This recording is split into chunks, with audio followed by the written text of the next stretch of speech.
Now obviously the basketball is great, but one of the best parts about the NBA is the movement of players throughout the league through trades, signings, and the draft. But maybe not every NBA team agrees with that, because not every team has a great general manager, and a bad GM means bad moves for teams. And that's what we're looking at today, the worst GM moves that have been made based on current players in recent memory. And by that I mean right around the last 5 years. I wanted to go back even further, but there's just so many bad moves that we had to stick with this. And we're not really focusing on the NBA draft, but I may mention one or two. Oh, and also honorable mention goes out to the Celtics and Nets trade that, looking back, is one of the worst ever, but just for how the Nets came out of that so quickly and it turned into having Kyrie Irving and Kevin Durant and being real contenders, it's only an honorable mention. But the real first bad GM move was the Paul George move to the Clippers. Now, it makes perfect sense why they did it. It was a great move pairing Kawhi and PG, and it obviously made them, or was supposed to make them, instant title contenders. And there's still real threats with PG looking great trying to redeem himself this season. I'm perfectly fine with all of that, but I think during all the hype of LA signing these two within the span of 2 days, we may have forgotten just how much they gave up for Paul. And they had to do it because Kawhi told them that they had to get Paul George for him to sign there, so they gave up the 20-point per game scorer in Danilo Gallinari, Shai Gilgeous-Alexander, who's been a 20-point per game scorer ever since being traded, 2 pick swaps, and 5 first-round picks. 5 of them. They traded every one of their first-round picks until 2026. And again, PG's good, but he already wanted out of OKC. They didn't need to go crazy for that trade. So he's still got a lot of work to do if he wants to make this trade look like a good one in the end. And I guess you could say it was worth giving up all that for 2 near top 10 players in the league,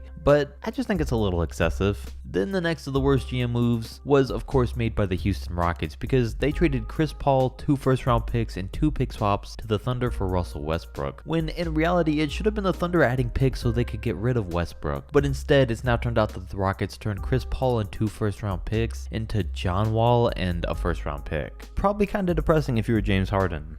And speaking of depressing, that brings us to the Sacramento Kings, who have a few reasons to be on this list, and the first is just letting Bogdanovic walk. He was a good player, and the Kings had an entire season to trade him, but instead waited till the last minute, failed to trade, and ended up with nothing in return. And that was basically what happened when they had the 2nd overall pick in 2018. They've ended up with pretty much nothing. Alright, I'm kidding, that's a little harsh, but still, I mean, the top 5 picks in the draft that year were DeAndre Ayton, him, Luka, Jaren Jackson Jr., and Trae Young, and they pick Marvin Bagley, who's had a pretty rough first 3 years to his NBA career. And don't get me wrong, he's been having some good games recently and getting into a rhythm, but any of these guys would have been so much better, but of course it's the Kings who messed things up. But the next bad GM move belongs to the Milwaukee Bucks for signing Chris Middleton to a max deal. I get that they're a smaller market team and it's harder to attract players and everything, but no other team in the league would have given Chris that deal, and it's because it was a bad move. He's a solid second option, and he's a good player, don't get me wrong, but he's still maybe one of the most overpaid in the league. And of course that's not it for the Bucks, because they let Malcolm Brogdon walk to give Middleton that deal. And now look what he's doing in Indiana. And it's things like this that stop a great team from becoming a championship team.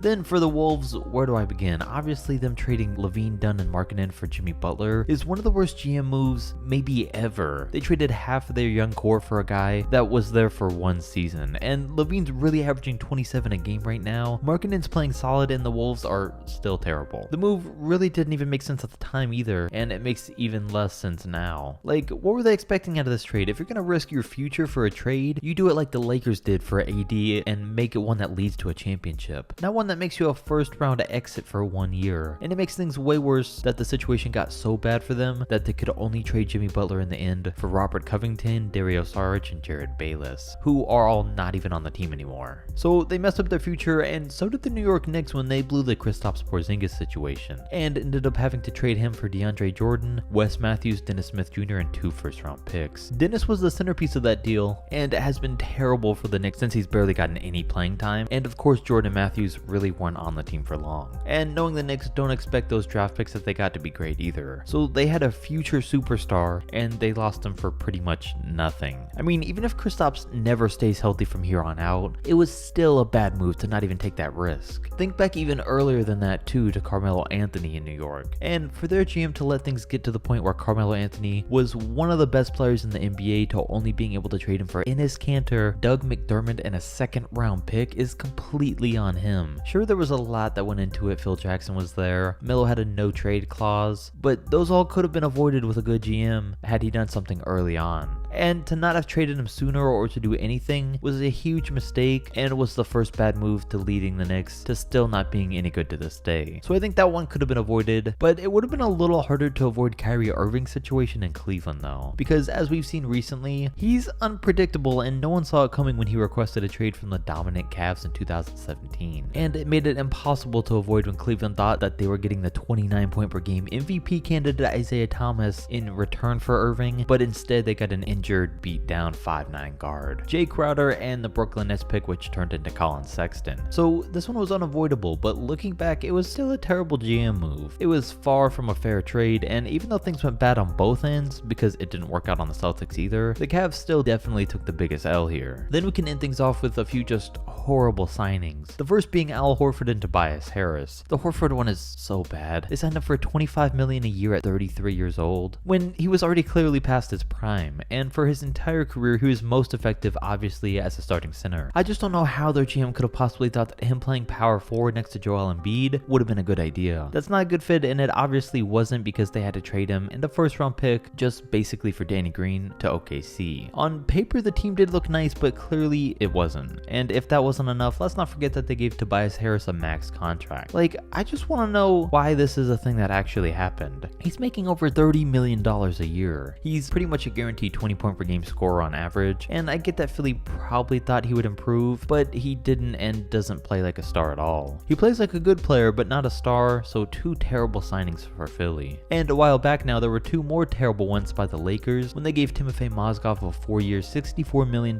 contract and Luol Deng a 4-year $72 million deal within 2 days of each other. And I'm still just wondering what the Lakers were on for those 2 days. They knew how bad it was too, because they had to trade Mozgov away the next year and pair him up in that trade with D'Angelo Russell just to get rid of him. Then he was out of the league before his contract even finished. And as for Deng's contract, the Lakers barely played him a single game after signing him, and eventually just ended up buying it out because nobody was willing to take it on. And these were without a doubt two of the worst signings in Lakers history, and were done almost at the exact same time. Then finally we have the Charlotte Hornets overpaid players that we just have to go through real quick to end things off. Nick Batum, a 5-year $120 million deal. Cody Zeller, 4 years $56 million. Bismack Biyombo got a 4-year $72 million deal, which was actually given to him by Orlando, no surprise. And Gordon Hayward comes in with a 4-year $120 million deal. And yeah, they're unrelated, but it does remind me of two more of the worst deals, including trading Victor Oladipo and Domantas Sabonis for Serge Ibaka by the Magic, and the Pistons letting a young Christian Wood walk and turn into a star with the Houston Rockets. I mean, he was clearly about to break out, all the signs were there, so I still just don't have any idea what they're doing. But that's gonna wrap things up. Next video is gonna be on the best GM moves in recent memory, so like and subscribe to stay tuned for that. Comment any suggestions for that video, and I'll catch you next time.